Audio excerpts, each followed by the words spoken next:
کہ یہ کاروبار کیسے چلانا ہے. اگر اس کے پیرنٹس کی ڈیتھ ہو جاتی ہے فادر کی، تو اس کے چچا موجود ہیں یا اس کے ماموں موجود ہیں.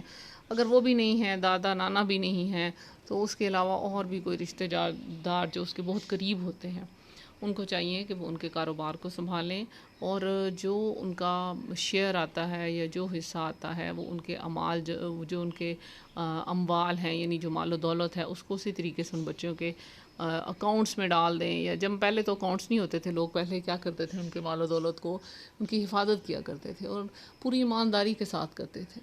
اس سے یہ ہوتا ہے کہ جب وہ بچے بڑے ہوں گے تو ان کے پاس غربت بھی نہیں ہوگی، ان کے پاس بہت کچھ ہوگا کہ وہ اپنی تعلیم کو مکمل کر سکیں گے، اپنے گھر بار جو ہیں وہ سنبھال سکیں گے. اور بہت سارے لوگ جو ہیں وہ بہت ایماندار ہوتے ہیں، جو کہ یتیم بچوں کا بہت زیادہ خیال رکھتے ہیں، ان کے کپڑوں کا، ان کے کھانے کا، ان کے پینے کا، ان کی تربیت کا بہت زیادہ خیال رکھتے ہیں. جیسے وہ اپنے بچوں کی تربیت کرتے ہیں، کوشش کرتے ہیں کہ اسی طریقے سے وہ ان یتیم بچوں کی تربیت کریں. اور جب یتیم بچوں کی تربیت کی جاتی ہے تو ان کے گھر میں بھی اتنی ہی برکات ہوتی ہے. جیسے کہ رسول پاک صلی اللہ علیہ وآلہ وسلم نے ایک دفعہ اپنا ہاتھ بلند فرمایا، مٹھی بند کی اور سات والی 2 انگلیاں اٹھائیں اور کہا کہ یہ ذہن نشین یہ کرانا تھا، یعنی آپ یہ ذہن نشین لوگوں کو کرانا چاہتے تھے کہ یتیم کی سرپرستی اور امداد کرنا جو ہے وہ بہت بڑی نیکی ہے. آپ صلی اللہ علیہ وآلہ وسلم نے فرمایا، میں اور یتیم کی کفالت کرنے والا، کفالت یعنی اس کو پالنے پوسنے والا، جنت میں اس طرح قریب قریب ہوں گے کہ جس طرح یہ 2 انگلیاں ایک دوسری سے قریب ہیں. تو اب یہ دیکھیں کہ کون مسلمان ہوگا جو یہ آرزو نہ کرے کہ اسے جنت بھی مل جائے اور جگہ بھی رسول صلی اللہ علیہ وآلہ وسلم کے قدموں میں نصیب ہو جائے. تو کیا ہے، ان ساری فرمان سے پتہ چلتا ہے کہ ہمیں یتیموں کا کس طریقے سے خیال رکھنا چاہیے. ان کی مال و دولت کا بھی رکھنا ہے خیال، ان کے حقوق و فرائض کا بھی خیال رکھنا ہے، ان کی تربیت کا بھی خیال رکھنا ہے، تو وہ بچے بھی معاشرے میں سر اٹھا کر اچھے طریقے سے جی سکتے ہیں، اچھے طریقے سے رہ سکتے ہیں اور پر اعتماد زندگی جو ہے وہ گزار سکتے ہیں، جیسے عام بچے گزارتے ہیں جن کے پیرنٹس زندہ ہوتے ہیں. انہیں کسی چیز کا خوف نہیں ہوتا، نہ کھانے کا، نہ پینے کا، نہ اپنی پڑھائی میں کسی چیز کی ضرورت ہے اس کے کام ہونے کا، کیونکہ انہیں پتہ ہے کہ اگر وہ کچھ مانگیں گے تو ان کے فادر جو ہیں وہ ان کی پوری ضروریات کر دیں گے. اب یتیم بچوں کی پرورش میں خالی ان کا کھانا پینا ہی نہیں ہوتا، ان کی شادی بیاہ کا خاص طور پر اہتمام کرنا چاہیے. ان یتیموں کو اس بات کا بالکل بھی احساس نہیں ہونے دیں کہ آپ کے باپ جو ہے وہ نہیں ہیں، بلکہ ان کو تمام آرام اور سہولیات جو ہیں وہ فراہم کی جائیں، ان کا باپ جو کہ انہیں زندہ ہونے کی صورت میں فراہم کرتا تھا. یعنی جب یتیم بچے عاقل اور بالغ ہو جاتے ہیں اس وقت ان کی شادیوں کا اہتمام کیا جائے. جس طرح کہ یتیم بچیاں جو ہیں ان کی شادیوں کو خصوصی طور پر اہتمام کیا جائے، اور ان کے لیے جس طرح یہ جہیز کے بغیر تو لوگ بہت تنگ کرتے ہیں، ان بچوں کو جہیز وغیرہ دیا جائے، اعلیٰ تعلیم دی جائے اور کسی قسم کی پریشانی سے بچنے کی بھرپور کوشش کی جائے تاکہ وہ پریشان نہ ہوں. اس کے علاوہ ان کو تمام سہولیات دی جائیں، تحفظ دیا جائے، توجہ فراہم کی جائے، اور جب جو ان کے فادر ان کو دیتے تھے. جیسے ہمارے پیارے رسول صلی اللہ علیہ وآلہ وسلم جب پیدا ہوئے، سو غلطی سے کب لکھا گیا، جب پیدا ہوئے تو یتیم ہوئے تھے. آپ صلی اللہ علیہ وآلہ وسلم کو یتیموں کی بے بسی کا اندازہ تھا، اس لیے ہمارے رسول پاک صلی اللہ علیہ وآلہ وسلم یتیموں کے ساتھ بہت پیار، بہت شفقت سے پیش آتے تھے.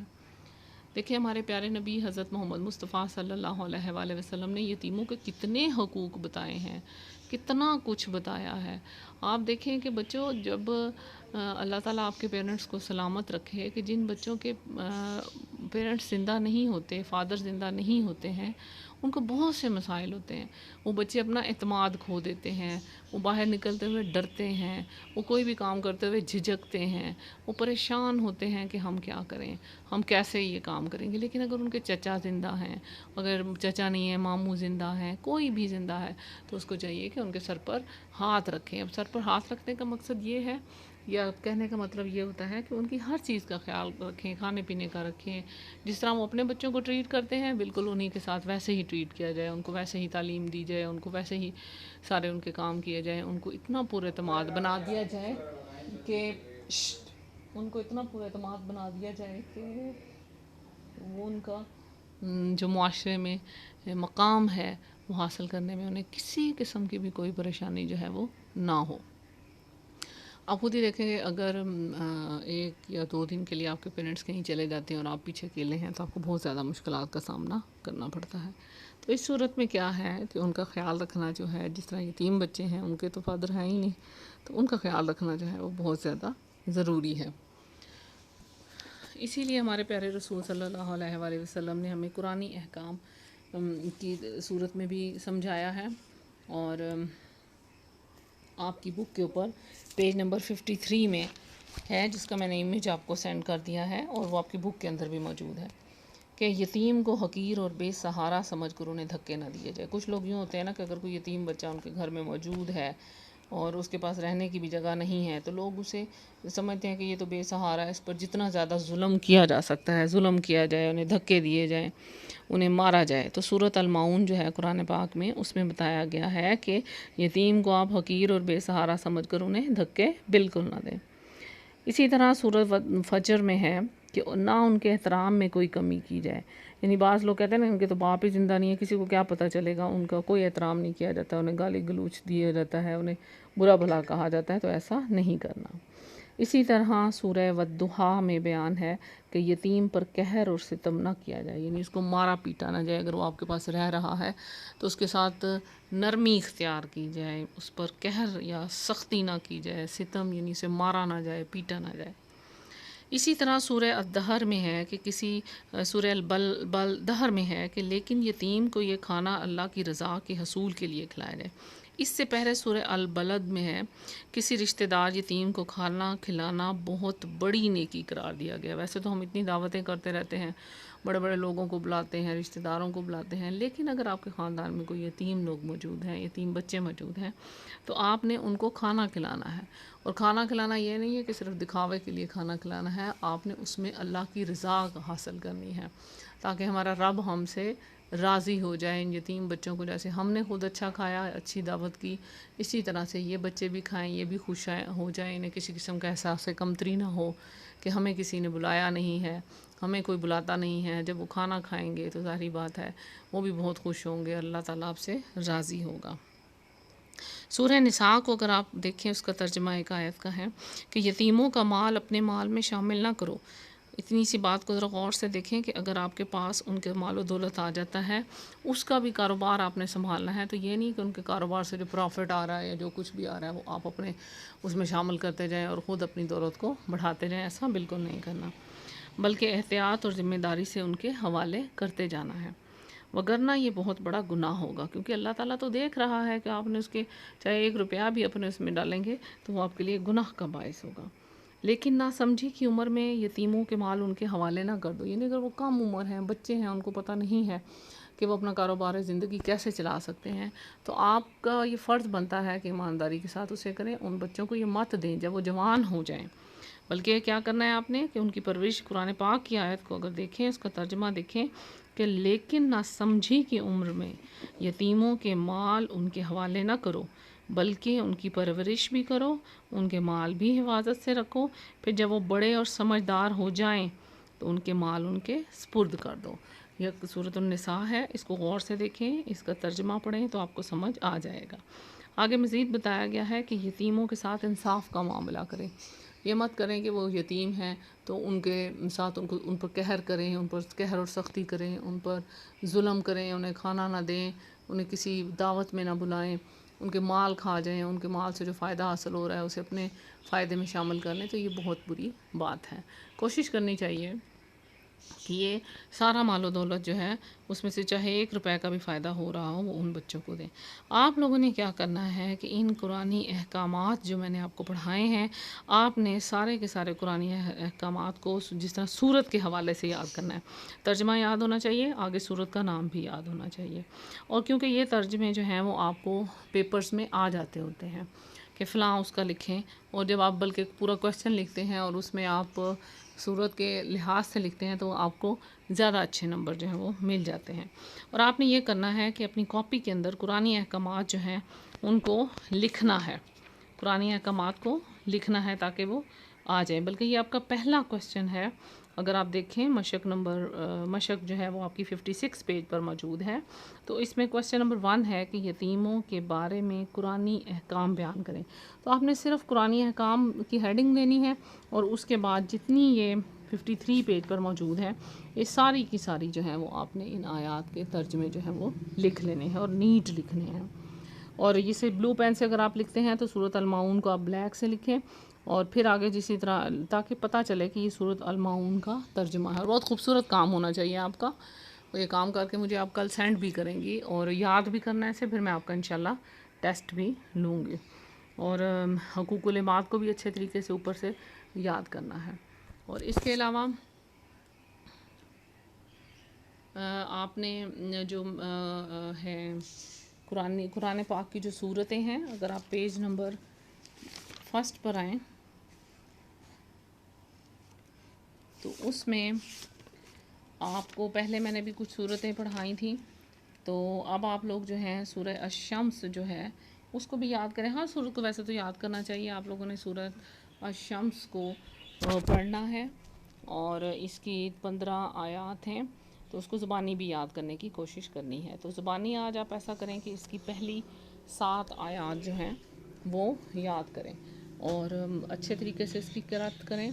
اور جس طرح میں بھی اب آپ کے ساتھ کر لیتی ہوں کہ بسم اللہ الرحمن الرحیم، والشمس وضحاها، اسے والضحاها بھی پڑھ سکتے ہیں، والقمر اذا تلاها، والنہار اذا جلاها، واللیل اذا یغشاها، والسماء وما بناها، والارض وما طحاها، والنفس وما سواها. یہاں تک آپ نے یاد کرنا ہے، ٹھیک ہے بیٹے، لیکن میں آپ کو پوری پڑھا دیتی ہوں. فَأَلْهَمَهَا فُجُورَهَا وَتَقْوَاهَا قَدْ أَفْلَحَ مَنْ زَكَّاهَا وَقَدْ خَابَ مَنْ دَسَّاهَا كَذَّبَتْ ثَمُودُ بِطَغْوَاهَا إِذِ انبَعَثَ أَشْقَاهَا فَقَالَ لَهُمْ رَسُولُ اللَّهِ نَاقَةَ اللَّهِ وَسُقْيَاهَا فَكَذَّبُوهُ فَعَقَرُوهَا فَدَمْدَمَ عَلَيْهِمْ رَبُّهُمْ بِذَنبِهِمْ فَسَوَّاهَا وَلَا يَخَافُ عُقْبَاهَا. صدق اللہ العظیم. آپ لوگوں نے بیٹے اس کو سورہ شمس کو آپ نے پڑھنا ہے، زبانی یاد کرنا ہے.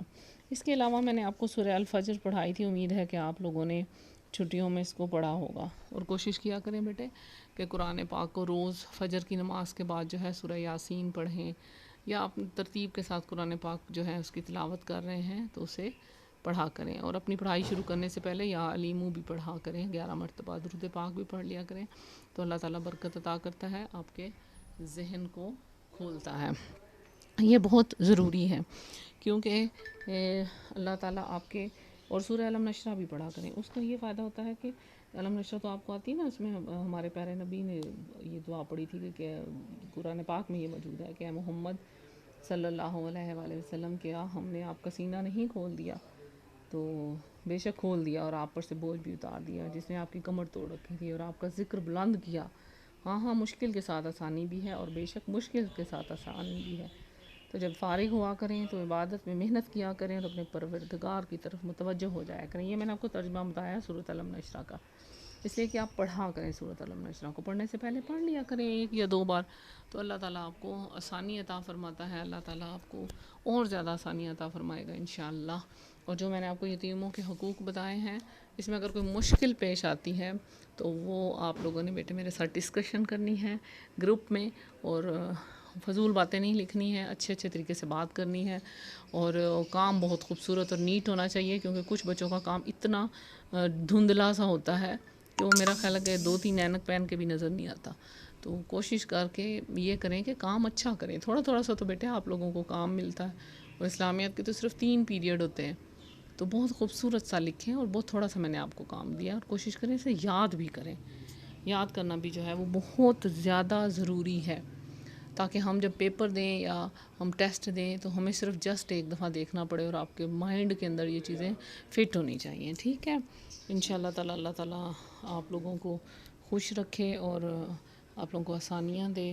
اور میرے لیے بھی آسانیوں کی دعا کیجیے گا، میرے لیے بھی صحت کی دعا کیجیے گا، اللہ تعالیٰ خیر رکھے۔ ٹھیک ہے بچے، پھر حقوق العباد کو اچھے طریقے سے یاد کرنے کی کوشش کریں، اور یہ جو سلسلہ ہم نے شروع کیا ہے اللہ تعالیٰ ہمیں اسے خیریت کے ساتھ مکمل کرنے دے، اور خیریت کے ساتھ۔ اللہ حافظ، اللہ حافظ بچوں۔